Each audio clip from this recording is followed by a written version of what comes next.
Welcome back to Established with Angela Yee, and right now I am talking to my boy, rapper, actor, businessman, writer, Method Man. Let's get back into it.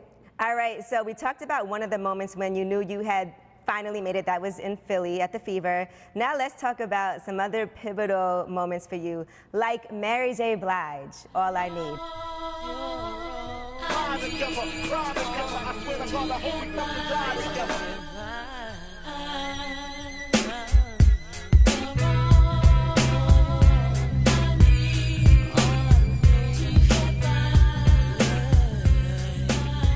Now, there are a few different versions to that song, right?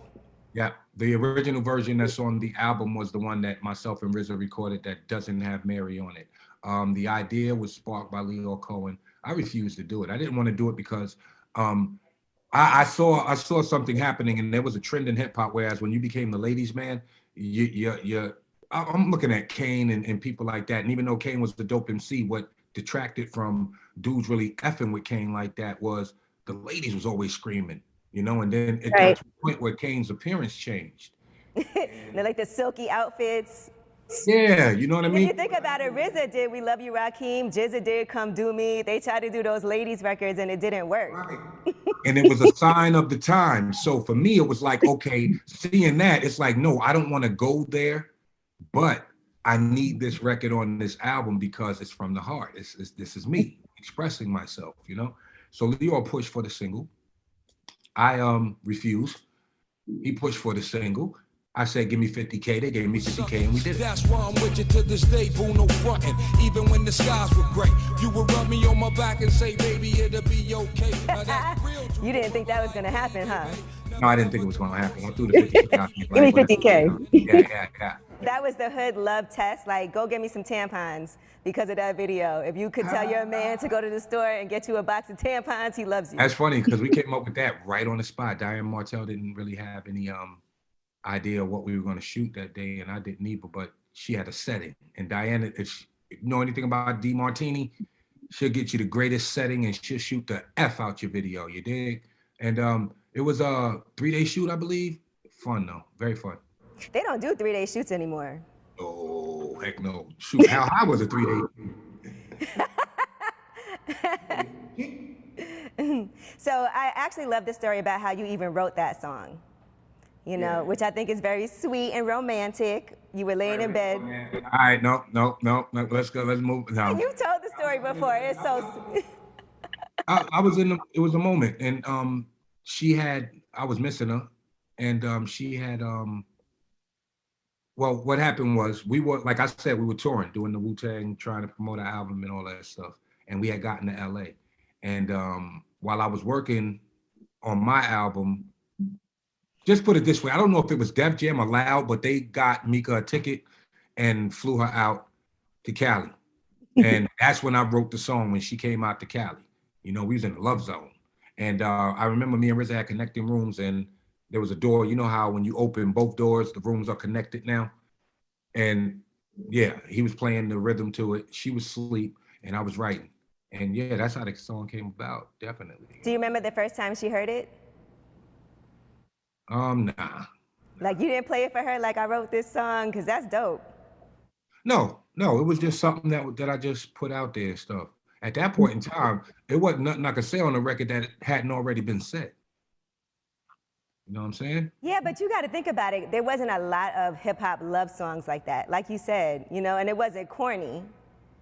Yeah, because it wasn't written as a love song. I know you kept saying that.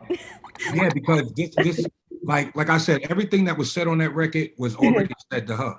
It's like, my nigga, that's what I used to call it. That's my nigga right there, you know? All of that, everything. This is how we talk to each other. That's why it's not necessarily a love song, but love talk. Right. You know? How difficult was it? Because she was with you before all the fame. Like, how does the relationship change when you're on the road? Because that has to be hard for anybody, even now, to understand. Like, you're with somebody, and then next thing you know, they're blowing up, then they're gone a lot, they're always working. How was that transition? You go through trials and tribulations, but in the same breath, you try to come to common ground and work through it. Mm-hmm. It's been years years of missing birthdays and holidays and things of that nature. And I'm not saying that you grow used to it, but you know, you see what the result of hard work is and you understand. So you make Right. the common ground, and I believe that's how things last, honestly. Now, something else that was pivotal is your relationship with Biggie, I would say. You know, I'm from Brooklyn, so seeing you and Biggie together was always dope. And here's something else that's interesting, right? You worked for the at the Statue of Liberty, and I always look at that for you as like, and you may not look at it this way, but remember there was a bunch of people that worked at Sears, like it was like Salt and Pepper and Kid and Play and Martin, and they all kind of knew each other from there. But there were some important relationships that you had from working at the Staten Island Ferry, right? I mean, for the Statue of Liberty. Yeah, yeah. I mean, you know, but the Statue of Liberty, man, best job I ever had. Man, and I'm gonna say that forever. I mean, even above this right here, doing what I'm doing, even though I'm No, making it's not. Stop it. Statue of Liberty, best job I ever had, man. For one, it's the Statue of Liberty, you know. For two, I mean, I at that point in time in my life, nobody was hiring people from the neighborhoods that I was coming from. And the Hills, these people, Brad Hill, Jim Hill, they took these kids in and gave them jobs and gave them purpose. You know, it didn't always work out the way they wanted it to because some people did steal, other people, you know, they'll take advantage of your kindness for weakness and not show up on work days and latenesses and things of that nature. But through it all, this man was giving opportunities to people who didn't have any at the point in time. And I was one of those people. So to even have that job meant a lot to me, not just because I could, you know, honestly feed myself. It gave me pride that I didn't have to steal or rob anybody or sell drugs to take care of myself, you know, and they helped with that a whole lot. And the people that worked there over the years, you know, became a family. And there were a couple of people that still work there since I was there. You are kidding. That's. They're still there, man. Shout out to Michael Freeman. Have you gone into the Statue of Liberty yet? I've never been inside the statue. You don't think that's weird? Not really when you work there. No, you never really have time. I mean, you get a half-hour break, and honestly, the lines used to go outside the front door of the place, so it wasn't like you'll be able to get inside anyway before your lunch break was over. You didn't get a VIP treatment to be able to go in, like cut the line or nothing? Man, it took me 5 years just to be assistant manager, and that didn't even last long. But I've those- seen guys come in 2 weeks, make manager. I was there 5 years. 5 years. Facts. But let's talk about some of those people that work there, because they're actually the ones that put you on to Biggie, right? Well, the person that put me on the Biggie first was it Ray? It was Ray the Ruckus. Mm-hmm. And because they used to have the new music seminar in New York, you know about those, and everybody that was anybody in music would be there, and they would have the rap battle, the DJ battle, and I guess he showed up to one of those, and they used to give out these swag bags, and they would have promo stuff in there, like from different singles and songs, and he had a tape, and it wasn't even Bad Boy, it was Uptown MCA, and it had a song on there called Me and My B. Mm-hmm. And you can said, say it. It's okay. All right, Me and My Bitch. And he said, if you ever do a song with anybody in the industry, do a song with this guy. And Ruckus got locked up after that. So I'm in Atlantic City, new music seminar stuff, running the Guru, blessings. That was my first time meeting him, bought me a beer and all that. Anyway, Dan Smalls approaches me. He gives me the soundtrack to Who's the Man. Remember that movie? Party and Bullshit. Right, and he was like, check out my boy's song on here. His name is Big. The song is Party and Bullshit. So I listened to the song, loved the beat. Some was eating that flow up, you know. But at that point, we thought we was the best. So I ain't really give a F what was going on at that point in time. Then we're at the Mutes, all right? Crazy because I don't know how much time in between this time it was. My mind is hazy. And Big is performing. And he gets up on stage, and I'm like, that's that cat right there. Okay, let's see what's up. He get up there, he's doing his little thing, but I knew what he looked like because I had previously seen him in a Super Cat video. Him, Red Hot Lover Tone, Puffy, and someone else. Shout out to Tone. What song was that? Was that like? Lord, me can't take it no more. It's a boom, boom, boom, boom, boom, boom, boom, boom, boom, boom, boom. I forgot the name of it, man, but somebody gonna Google it and it pop up. And so he's on stage performing Party and BS, Party and Bullshit. And I had totally forgot about the part where the song break down. Everybody started running.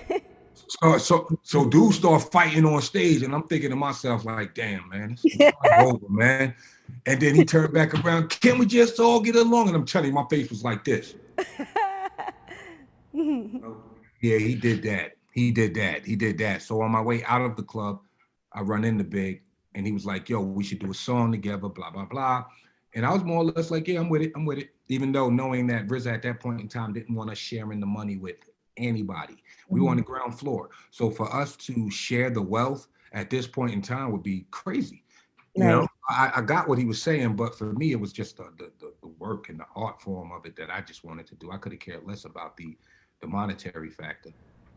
That Party and Bullshit, I remember I was at Howard's homecoming and he did that and people really did start running and they ran outside and then they couldn't get back in because people thought it was really a fight. And sometimes it would create like all kinds of issues. That was in the post office, right? That was, I don't remember. Yeah, I think it was. It was a huge space and people ran out and couldn't get back in and they were so mad. We were in the post office when we did that. I performed that night too and stuff. It was all right. It wasn't as good as Biggs. Biggs was good. You know what's interesting too is that you always managed to not, like I can't remember Meth having beef with any artists, right? Because I remember at that time like Ghost and Ray wasn't too fond of Biggie and then you was on the... Yeah, but Big was my man and even then, you know, but honestly, no, I've never had any problems with anybody, even Joe Button. That wasn't even a problem. Right. Yeah. I was at that Rock the Bells too when Raekwon was there with Joe Button. I was right there. They got you back though. He's in such a good place, man. Proud of Joe. He's in a good place. But I was gonna say, even like you working with Tupac and then just so many different things that happened during that time for you. It was weird. That was kind of weird because Pac came home and jumped on that record. Did you know that? Like that wasn't his like when as he a Dogtown record. Right. When he came home, they just gave him everything they had and Pac just, you know, put verses on stuff and he just stayed in the studio working. And that happened to be one of the joints. I think Dre said he had a Redman and Method Man joint, you know what I mean? Because originally Rage was on that record. Word. Wow. Yeah. But I actually did get to meet Pac, cool dude, you know. It was very brief, but it was meaningful. I could say I met the nigga. All right, well, I do have to take a quick break. You guys are watching Established with Angela Yee, and I'm talking with Method Man, and we'll be back with some more from him.